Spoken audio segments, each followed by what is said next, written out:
Chapter 3. The Astral Colors by William Walker Atkinson. The term astral, so frequently employed by all occultists, is difficult to explain or define except to those who have pursued a regular course of study in occult science.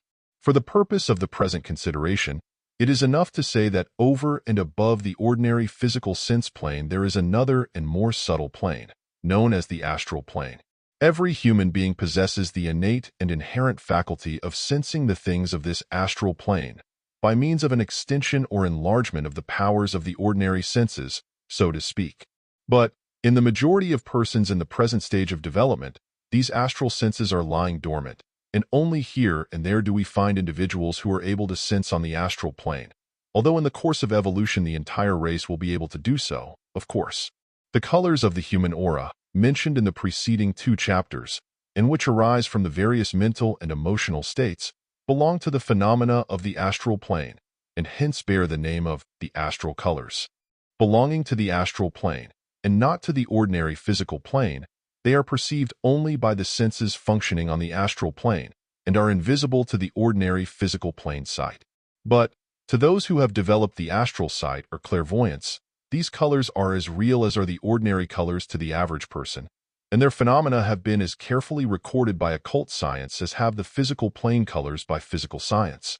The fact that to the ordinary physical senses they are invisible does not render them any the less real. Remember, in this connection, that to the blind man our physical colors do not exist. And, for that matter, the ordinary colors do not exist to colorblind persons. The ordinary physical plane person is simply colorblind to the astral colors, all. On the astral plane, each shade of mental or emotional state has its corresponding astral color, the latter manifesting when the form appears. It follows then, of course, that when once the occultist has the key to this color correspondence, and thus is able to perceive the astral colors by means of his astral vision, he also is able to read the mental and emotional states of any person within the range of his vision, as easily as you are now reading the printed words of this book. Before proceeding to a consideration of the list of astral colors in the human aura, I wish to call your attention to a slight variation in the case of the Prana Aura, of which I have spoken in our last chapter. I have stated therein that the Prana Aura is colorless like a diamond or clear water. This is true in the average case, but in the case of a person of very strong physical vitality or virility, the Prana Aura takes on, at times, a faint warm pink tinge, which is really a reflection from the red astral color, of the meaning of which color you shall now learn. Like their physical plane counterparts, all the astral colors are formed from 3 primary colors, namely, 1 red, 2 blue, and 3 yellow. From these 3 primary colors, all other colors are formed. Following the primary colors, we find what are known as the secondary colors, namely, 1 green, derived from a combination of yellow and blue, 2 orange, formed from a combination of yellow and red, and 3 purple, formed from a combination of red and blue. Further combinations produce the other colors, as for instance, green and purple form olive, orange and purple form russet, green and orange form citrine. Black is called an absence of color, while white is really a harmonious blending of all colors, strange as this may appear to one who has not studied the subject. The blending of the primary colors in varied proportions produce what is known as the hues of color. Adding white to the hues, we obtain tints, while mixing black produces shades. Strictly speaking, black and white are known as neutral colors. Now for the meaning of the astral colors, that is, the explanation of the mental or emotional state represented by each. I ask that the student familiarize himself with the meaning of the primary colors and their combinations.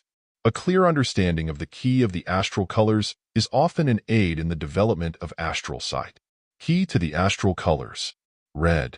Red represents the physical phase of mentality. That is to say, it stands for that part of the mental activities which are concerned with physical life. It is manifested by the vitality of the body, and in other hues, tints and shades, is manifested by passions, anger, physical cravings, etc. I shall describe the various forms of red manifestation a little later on. Blue. Blue represents the religious, or spiritual, phase of mentality.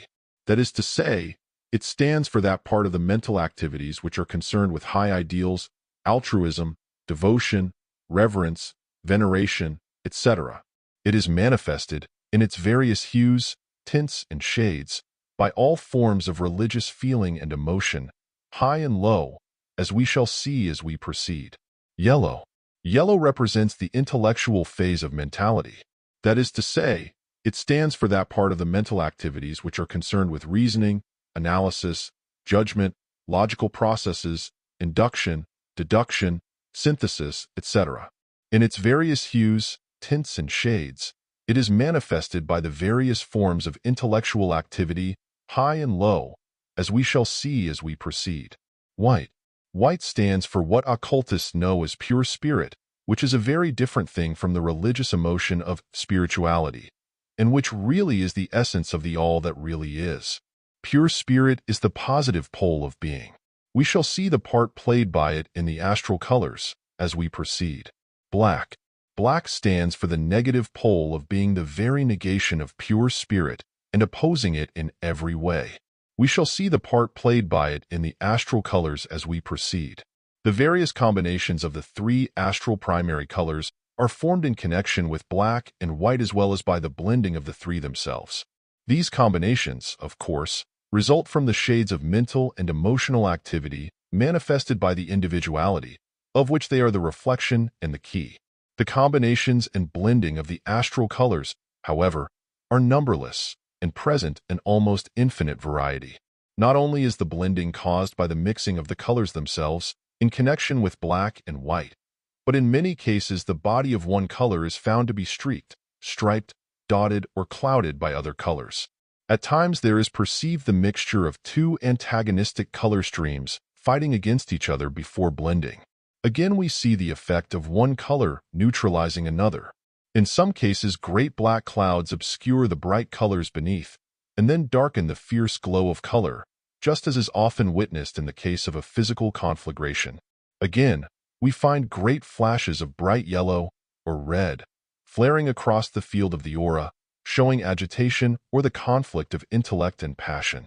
The average student, who has not developed the astral vision, is inclined to imagine that the astral colors in the human aura present the appearance of an egg-shaped rainbow, or spectrum, or something of that sort.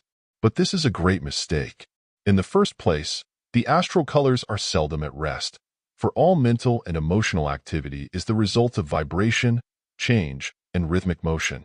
Consequently, the colors of the aura present a kaleidoscopic appearance of constant change of color, shape, and grouping at great electrical display, so to speak, constantly shifting, changing, and blending. Great tongues of flame-like emanations project themselves beyond the border of the aura, under strong feeling or excitement, and great vibratory whirls and swirls are manifested. The sight is most fascinating, although somewhat terrifying at first. Nature is wise in bestowing the gift of astral vision only gradually and by almost imperceptible stages of advance.